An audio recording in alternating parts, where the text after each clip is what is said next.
What is up, Fammilia? I hope you guys are having a wonderful day. If not, smile because it will get better. Today I decided to do a whole new series on my channel. It's all about editing. And the reason why I decided to do that is because I have a lot of my old edits and new edits kind of slowly building up traction, and I have a bunch of people asking me, Gio, how did this video become to be? So my only logic in my head was to go back and show you guys on video of what I did. So here's the process of this new series. Basically what I'm gonna do is every time I drop an edit, I will go ahead and drop a sub video talking about what was the process of making this video. So for example, I dropped the Oregon video earlier this month, so I'm following up now with this sub video talking about what was the process of making it. So with that said, guys, let's get right into the video.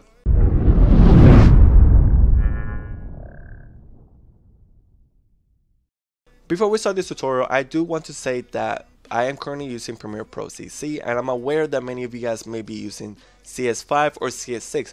That's fine, because a lot of the effects in this video are all Premiere Pro native effects. So you guys don't have to worry about going out and buying a different software or getting a different software or buying plugins or finding other plugins, because like I said, all of these are native to Premiere Pro. The second thing I want to say real quick is that there's too many effects to go into detail and talk about each one of them and talk about the numbering and all the different things. So what I'm gonna do is I'm basically just gonna go and say the name of the effect and just basically go ahead and tell you guys to go on YouTube and search for it, just because like I said, it'll be a 30-minute video to go one by one and show you guys how to do it one by one. So with that said, guys, let's get right into it. Alright guys, so the first thing I like to do when I put in the stuff on my timeline is actually just set up the music. The reason I like to do that is because I like to mark how the beat goes on the song, so that way I'm able to cut a specific section of the song when I wanted to, or just know when to do transition. For example, here I am cutting the whole edit or montage to the beat of the song, which is fine. I didn't follow the beat all the time, but I did follow it 99.9% of the time. So this is why you see markers all the way throughout my whole timeline. It's just me marking the song and the beat. The second thing I like to do is my black bars or the widescreen effect. So this is naturally called black bars. You guys can find this on YouTube, like I said. Super easy to do. One easy thing to do is just get an adjustment layer, go to the effect panel, drop in crop in here, go to your effect panel controls, and just crop the top and bottom section of the video. Now what this does is again have this black bar effect. So if I turn this off, oh there you go, boom, there it is. The second effect right here in the second layer is basically all something called a VHS effect. So this is something that's been blowing up a lot on the music video side of YouTube.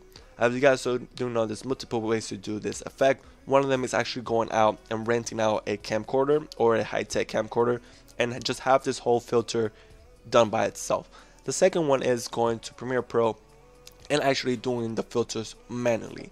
So what you do is you go to your adjustment layers, and there's actually just 4 effects done in this specific layer, which is one, Gaussian blur. Well, Gaussian blur is basically just blurring out the clip just to make it look less HD. Second is called noise. What noise does is basically have like a fuzz to the clip. This is something that you used to see a lot back in older cameras, and something that you do see on newer cameras if you're trying to record during the night and your camera doesn't have a good sensor. That's just a whole different topic. I'm not gonna go into it, but basically that's what noise is. Simple and easy explanation for it. The third thing is called color balance, HLS. Basically you're gonna be just messing around with the colors just a tiny little bit, just to make it look a little bit more flattish type of feel. The third one is called the wave wrap. Now what the wave wrap does is basically right here, there's a line here and there's a line here, which makes the whole screen get kind of like a split, disoriented feel to it. And that's something that you guys used to see a lot on the older camcorders. If you guys have one at home and it still works, connect it to the TV and look how the playback looks. It will look something very similar to this. Now with that said, this effect you guys could actually customize it more, so you guys can make the lines go from left to right, top to bottom, bottom to top, and just have fun with it. Like I said, it's all about experimenting it. And like I said, all these numbers, I'm not going to go super in depth to it because there's a bunch to go to it, and there's a lot better YouTube videos out there that could go super in depth and explain everything that's going on. So after that, if I turn this section right here, it's going to look more HD, less messing around, and a lot cleaner. Like I said, it is a VHS effect, so that's what it's supposed to do. The third layer right here next to those two adjustment layers is basically not a layer, it's just a text section. What you do to it, just go here, type in the text, change the font, change how you want it. The only editing that I did to this was just change the opacity from blend mode from normal, which is white, it would change in a couple seconds, and then changing back to difference. Right now my computer is doing rendering in the background and whatnot, but you guys could see right now it went from white to difference again, and that's all you're gonna see for this section right here. Now going back to the VHS feel, there's more to it than just this adjustment area right here. So what you have to do basically is stack up your original clip 3 times, and this is why I have this nested clip right here. So right here what you do, you're making it have more of a chroma to it. So right now if I turn all of this off, it's gonna go black because I am currently on the nested one. But what you do is you have to go look for an effect called arithmetic, and then change the operator from, I think it's originally from N to max.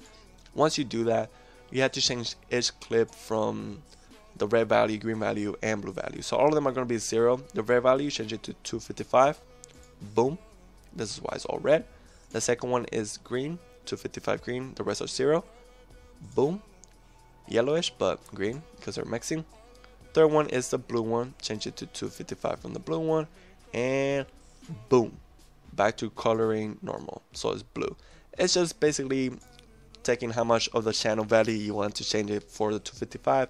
It is a little bit more into the technical section of editing. I'm not going to touch that just because it's a little bit more confusing and complex. So here it is. If I shut this down, it's going to have a clean, regular look to it. So this is how originally it would look after everything is done, and bam. Now for the second section of the edit or montage, I did do just a little bit less editing, just have a little bit more fun with just colors and whatnot. So right here I went ahead and just duplicated the track. Right now it's all regular, a little bit color corrected. I tracked it and then changed it and then blended in, and as you guys could see, there's nothing at all. There's no crazy effects here, there's no crazy stuff to it. It's only a mirror, reflector in the center, change it, play with it is the only effect that I use here. You go to the effect panel, take pin mirror, drag it in here, boom, play with this here, and then you will get this effect. And other than that, I did change the blend mode from normal to overlay because I am overlaying the clips, so I do want both of them to play out at the same time. The only other thing that I did for this section was just the changing the color of the water effect. Now in this section right here, it's not shown a lot, it's shown just a little bit, and on the montage you could barely catch it. But what I did was basically, you have to duplicate the clips. On the top one, you had to go ahead and go to the color key, change all these settings right here, and the color, the key color is basically what section of the spectrum you want to change. So I only want the software to pick up the white colors of the timeline. So what I do, if I turn this off, is going to look like this, just because it's just telling the computer that it needs just to pick up this section. The second thing you need to do for this effect is actually go ahead and on your original clip, which is the one on the bottom, type in color balance HLS.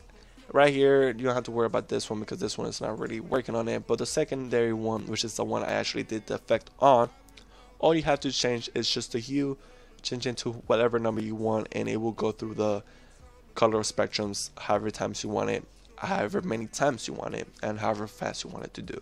So for example, right here I did tell the computer that I only want this white section to get picked up and nothing else. So that's why when I unmute this, everything else look regular colors, and it's only the waterfall where you can see the color change. So right here, this was a little bit more white, so it did blend in with the color. I just need to do a little bit more effect to it. Right here, as you guys could see, it did change just a tiny little bit, green, yellow, and white. And then for the last section right here, this is the final one, I did do another adjustment layer just because I did not want to put black and white filters on every single clip. So what I did was adjustment layer, get the black and white effect, which is right here, drag it in, And then after that, all I had to do was just go each clip one by one and just color correct it. So something right here was a little bit more brighter and shiny. I wanted to tone it down a little bit and make it darker and faded like this type of thing. So other than that, guys, there was not that much more into this edit. It's just more they took time and a lot of effects to work with and a lot of numbers you have to change back and forth, especially in this section of the edit, just because I am working with a crap ton of cutting and a crap ton of effects and layers. So other than that, guys, this has been the first quote-unquote tutorial or playback or dissection of a montage, and I hope you guys enjoy it. I will be bringing this more and I will continue improving them more. Like I said, I will try to stay away to explain how to do effects, just because it does get complicated and it does make the video a whole lot longer. So with that said, guys, have a nice afternoon. Peace.